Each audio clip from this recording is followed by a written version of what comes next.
Hey y'all,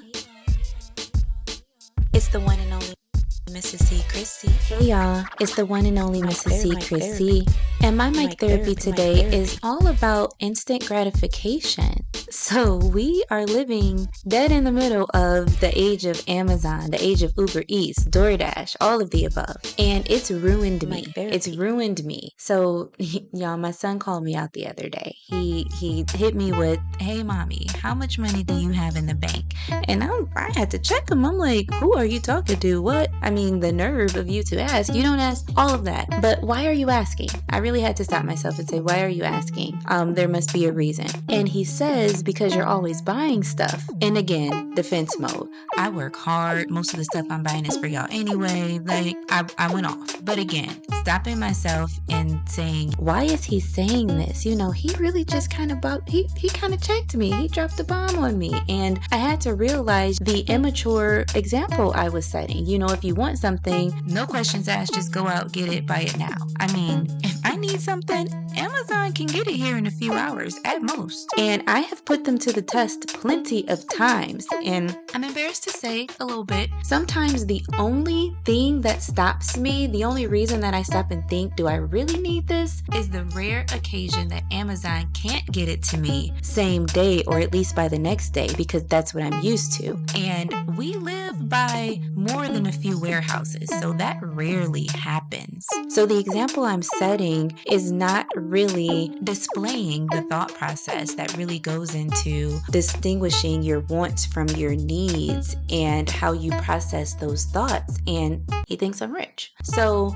this mindset, this instant gratification, if you want it, just go out and get it. You know, why not? You can. It goes beyond material things for me. So I think about my patience sometimes and how it's tested. And when I'm talking to someone and they don't, instantly is not fair, but if they don't catch on to what I'm talking about, I wish y'all can see my face right now. I really do. We're going to make video podcast real soon, because I need y'all to be able to feel me, to see my facial expressions on a deeper level real soon. I admit that I work hard. I work really hard on not giving my feelings away on my face. And in most cases, most of the time, if you can tell what I'm thinking by my facial expressions, it's because I want you to. I'm actually using my facial expressions to help in the communication, so I don't have to state the obvious. Because sometimes what we're getting into and your level of not understanding me, I need you to see the frustration, and I use my facial expressions to help with that. That comes into play. I'm in HR and I have to coach and I have to be objective. And when I'm listening to people that I work with, I truly do reserve judgment, because I know people are not great communicators, especially when emotions are involved. And so I don't want my facial expressions to put a barrier up to them opening up. And y'all, I deal with some crazy stuff. On all different levels. So I need people to be able to be open and to get their thoughts out so that I can set them straight in the most professional way. But again, so that I can hear them out, truly understand what they're trying to say, so that they can in turn, I can have that turn, and I won't, if I shut them down by judging them with my facial expressions. So I'm very careful about that. But back to me, when I try to explain something and you don't get it, I'm done. I'm done with the conversation. I check out, I change the subject, and it's not fair, but kind of, and I'm working on it. Pray for me.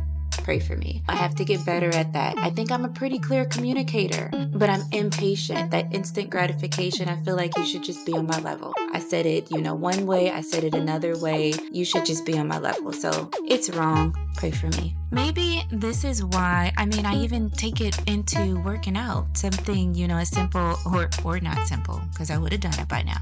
But I can stand to tone up a bit. I'm not out here. I don't think I need to lose 50 pounds, but I can stand to tone up a bit. So when I do get that motivation and I, walk on the treadmill or I take a walk and I do this consistently for like a week and I look in the mirror and my thighs still jiggle, I'm like, oh, this isn't, this is not paying off fast enough for me. So I'm going to stop.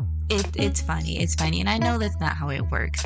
But this instant, easy access to whatever you want, it's crazy how it spills into so many parts and pieces of our lives. I'm actually in the middle of reading this book, Atomic Habits by James Clear, and it's pretty good. It's pretty good. Basic stuff. It talks about, focusing on being just 1% better. Who thinks like that? 1% is not a lot, and at that rate, you are certainly not going to see instant results. But if you think about, if you tracked progress, and if you looked at the results at the end of 6 months, at the end of a year, not only do you see results, but you've developed great habits. Read the book, y'all. It's pretty good. It's a quick, easy read. Pretty good. What's even bigger to me is the example I'm setting, what and how and when I make the moves that I do. And I want them to realize that you do have to work for what you get, even if you got it like that, even if you do have the means to be smart about it. I have been caught up in giving my kids the experience that I did not have when I was growing up. I got everything I needed. I needed nothing when I was growing up. I had definitely had all my needs met and most of my wants. I'm not even going to front like I didn't. Most of my wants. But I remember, when I wanted something, my daddy, he did extensive, and I'm talking, Consumer Report. Who remembers Consumer Report magazines? These were magazines that kind of went into like comparisons and breaking down different brands and different types of things, like if you wanted a vacuum cleaner, if you wanted a bike. So we'll talk about my bike that I still have to this day. I got this bike as a preteen. I was probably 10, 11, 12 years old. I got a bike, and I remember this was not an easy process. He did the whole research thing. We went and we tried it out for size, all of this stuff. And I wore that bike out. I used that bike often. It is still, my cousin came over the other day and he's like, is that still the same bike? And yes, it is. My son uses that bike now because it's in perfect condition. Not only what I didn't have, but more importantly, the lessons that I learned. Those lessons are so much deeper and go so much further beyond instant gratification. And I have to get better at that, if not for me, for my boys. And my bank account. My bank account would like if I thought about things a little bit longer too. But thank y'all so much for listening. Mic therapy always does me well. Catch me next time. Mic therapy. Peace.